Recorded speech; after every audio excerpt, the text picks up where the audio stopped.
Okay. And doctor మనం daily follow అవుతున్న life స్టైల్‌లో కానీ, తింటున్న ఫుడ్‌లో కానీ ఎక్కువ ప్లాస్టిక్ యూజ్ చేస్తూ ఉంటాం.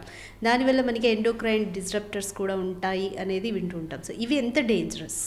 ప్లాస్టిక్స్ ఇప్పుడు మనకి ఒక సీజన్లో ఏమో మా ఫర్ ఎగ్జాంపుల్ మా ఇంట్లో మా వైఫ్ ఒక సీజన్లో బీపీఏ ఫ్రీ అంటారు.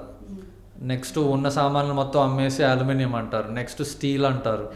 తర్వాత నాన్ స్టిక్ అంటారు. సో ఒక రౌండ్ అంతా తిరుగుతున్నాం బికాజ్ మనకి యాజ్ అండ్ వెన్ మనం అవి వాడే కొద్దీ ఇన్ఫర్మేషన్ వస్తుంది. సో ప్లాస్టిక్స్ అంటే ఒకటి బీపీఏ థాలెట్స్ ఇట్లాంటివి ఉంటాయి, కానీ మనకి రెగ్యులర్గా గ్రీన్ టీ తాగుతారు చాలామంది. ఓకే, మీకు గ్రీన్ టీ తక్కువ ప్రైస్లో దొరికే గ్రీన్ టీ బ్యాగ్స్కి ఎక్స్పెన్సివ్ వాటికి కూడా డిఫరెన్స్ ఉంటుంది. మీ గ్రీన్ టీ ఒకవేళ మంచి క్వాలిటీ తీసుకోలేదనుకోండి, మీరు తీసుకున్న గ్రీన్ టీ బ్యాగ్లోనే ప్లాస్టిక్స్ ఉంటాయి, రైట్? సో మనం ఎన్నని చూడగలుగుతాం?